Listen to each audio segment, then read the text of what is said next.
बिस्मिल्लाहिर्रहमानिर्रहीम। Dear students, अस्सलाम वालेकुम। मैं हूं हसनैन खान और आप लोग देख रहे हैं मेरा यूट्यूब चैनल एक्सेल फिज़िक्स। आज थर्मोडायनेमिक्स के एक बहुत इंपॉर्टेंट टॉपिक के साथ हाज़िर हैं और वो है second law of thermodynamics. Thermodynamics की बेस जो है वो हमारे पास दो लॉज के ऊपर है, first law of thermodynamics and second law of thermodynamics. ने ऑलरेडी पढ़ा हुआ है कि हमारे पास first law of thermodynamics basically law of conservation of energy है। It allow us to convert heat energy into useful work. लेकिन हमें ये कोई इंफॉर्मेशन नहीं देता कि हम लोग कितनी हीट को वर्क में कन्वर्ट कर सकते हैं। क्या सारी की सारी हीट को यूजफुल वर्क में कन्वर्ट किया जा सकता है? No information. Second law of thermodynamics basically हमारे पास रिस्ट्रिक्ट करता है फर्स्ट लॉ ऑफ थर्मोडायनेमिक्स को। According to second law of thermodynamics हम लोग हीट को कन्वर्ट कर सकते हैं यूजफुल वर्क में, लेकिन सारी की सारी नहीं कर सकते। इसकी हमारे पास दो स्टेटमेंट्स है, एक को हम बोलते हैं लॉर्ड केल्विन स्टेटमेंट और दूसरी हमारे पास है रुडोल्फ क्लैशी स्टेटमेंट। तो आइए स्टूडेंट्स दोनों को एक एक करके समझते हैं कि ये क्या है। According to Lord Kelvin statement हमारे पास हीट इंजन जो है वो कन्वर्ट करता है हीट एनर्जी को यूजफुल वर्क में, लेकिन ये कहते हैं कि हमारे पास सारी की सारी हीट को यूजफुल वर्क में कन्वर्ट नहीं किया जा सकता। इसकी अगर हम प्रॉपर स्टेटमेंट देखें तो कुछ इस तरह से है, it is impossible to construct a heat engine which take heat from HTR and convert all of it into useful work। ऐसा मुमकिन ही नहीं है कि हम लोग को ऐसा हीट इंजन बना ले जो HTR से हीट ले और सारी की सारी जो है उसको कन्वर्ट कर ले यूजफुल वर्क में। ऐसा पॉसिबल नहीं है। जैसा कि आपके सामने स्कीमेटिक डायग्राम हीट इंजन की बनाई हुई है, तो इसके पार्ट्स आप लोगों को प्रीवियस लेक्चर में बता दिए थे कि ये होता है इसमें HTR हायर टेम्परेचर रिजर्वायर, ये इसमें आ गया वर्क और ये इसमें आ गया LTR। तो लॉर्ड केल्विन स्टेटमेंट के मुताबिक क्या है भाई, हीट इंजन इधर से हीट लेगा, कुछ यूजफुल वर्क में कन्वर्ट करेगा, बाकी जो है वो दे देगा किसको? LTR को। ऐसा मुमकिन ही नहीं है कि ये इधर से हीट ले, ये आप लोग कह सकते हो कि वो वन अमाउंट ऑफ हीट ले और सारी की सारी यूजफुल वर्क में कन्वर्ट कर ले। दूसरे लफ्जों में हमारे पास Q2 जो है वो जीरो आ जाए, ये पॉसिबल ही नहीं है। दूसरे लफ्जों में हम ये कह सकते हैं, ये तो कल हम लोगों ने देखा था, एफिशिएंसी होती है 1 minus Q2 divide by Q1। इसके मुताबिक अगर हम देखें तो अगर Q2 हम ज़ीरो यूज़ करते हैं, Q2 को अगर ज़ीरो करते हैं तो एफिशिएंसी हमारे पास आ जाती है 100%। इट मीन्स कि आप लोगों के पास सेकेंड लॉ ऑफ थर्मोडायनेमिक्स की ये जो स्टेटमेंट है लॉर्ड केल्विन स्टेटमेंट, ये क्या बता रही है कि हम लोग ऐसा हीट इंजन नहीं बना सकते जिसकी एफिशिएंसी 100% हो। जो उसकी स्टेटमेंट है वो तो यही है ना कि आपके पास it is impossible to construct a heat engine which take heat from HTR and convert all of it into useful work. तो इसका मतलब ये हुआ कि आपके पास ऐसा इंजन बनाया ही नहीं जा सकता जिसकी एफिशिएंसी 100% हो। सो हमारे पास कोई भी इंजन होगा उसकी एफिशिएंसी 100% नहीं होगी, it will be less than 100%।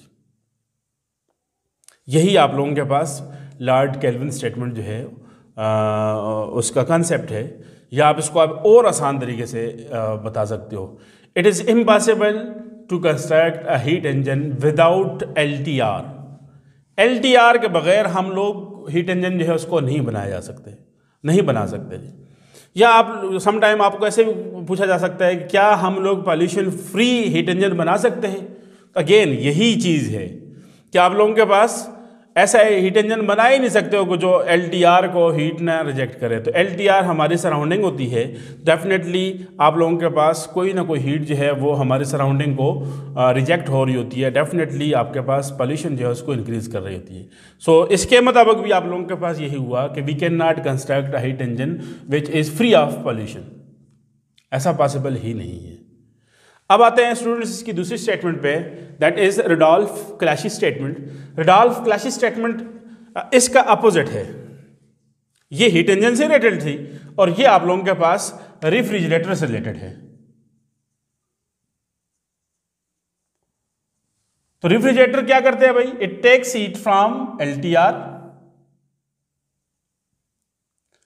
And send it to HTR, लेकिन साथ में क्या हो रहा है, वर्क और होता है।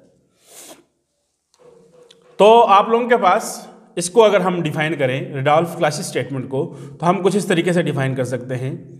It is impossible for heat to move from LTR to HTR। ये मुमकिन नहीं है कि आप लोग हीट को मूव करा लो किधर से किधर को, LTR से HTR। तो यहां पे हो रही है ना, नहीं भाई ऐसा नहीं है। It is impossible to move the heat from or it is impossible to flow for heat it is impossible for the heat to flow from LTR to HTR without the expenditure of external work, external energy।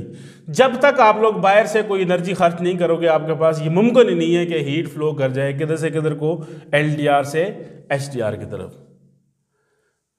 सो आप work करोगे तो आप लोगों के पास मुमकिन है जी LTR से HTR की तरफ हीट फ्लो करे। एज एग्जांपल घरों में जो हमारे रेफ्रिजरेटर होते हैं उसमें उसका इंटीरियर जो है वो आप लोगों के पास LTR है, हमारी सराउंडिंग उस केस में आप लोगों के पास HTR हो जाती है। तो आप लोग अगर लाइट है, इलेक्ट्रिसिटी अवेलेबल है, तो अगर आप उसको ऑन रखते हो तो आप लोगों के पास उसके interior with the passage of time आप लोगों के पास और कूल और होता है। क्यों कूल हुआ कि उसने LTR से हीट को एक्सट्रैक्ट किया और भेज दिया किसको, HTR में। तो इसका मतलब ये हुआ कि हीट जो है वो फ्लो कर गई फ्रॉम LTR टू HTR। लेकिन ये कब पॉसिबल हुआ, जब आप लोगों के पास बाहर से एनर्जी हम उसको दे रहे हैं। अगर बाहर से एनर्जी नहीं देंगे तो हमारे पास ये पॉसिबल नहीं है। सो अगर हम इसको डिफाइन करें तो it is impossible for heat to flow from LTR to HTR without the expenditure of external energy. बाहर से एनर्जी खर्च नहीं करेंगे तो हमारे पास ये बात मुमकिन नहीं हो सकती। बाहर से अगर खर्च करेंगे तो आप लोगों के पास ये पॉसिबल है। और बिल्कुल सिंपलेस्ट वर्ड्स में अगर आप लोग इसको डिफाइन करो तो आप लोग इसको ऐसे डिफाइन कर सकते हो, it always flows from hot body to cold body, that's nature. It always flows from hot body to cold body, ये आपके पास रुडोल्फ स्टेटमेंट बन सकती है भाई। इसको अगर आप लोग सिंपल अगर डिफाइन करना चाहो तो कैसे, it is impossible to construct a heat engine whose efficiency is 100%। Efficiency 100% वाला हम लोग नहीं बना सकते। और इसको अगर आप प्रॉपर डिफाइन करो तो क्या बोल सकते हो जी, it always flows from hot body to cold body. उलट करेंगे तो फिर उसके लिए क्या है, you have to do work. Means के if you want that heat flow from cold body to hot body, so you have to do some work externally. यही आप लोगों के पास सेकंड लॉ ऑफ थर्मोडायनेमिक्स का कंसेप्ट है। इंशाल्लाह next एक नए टॉपिक के साथ हाज़िर होंगे, तब तक के लिए इजाज़त, अल्लाह हाफिज़।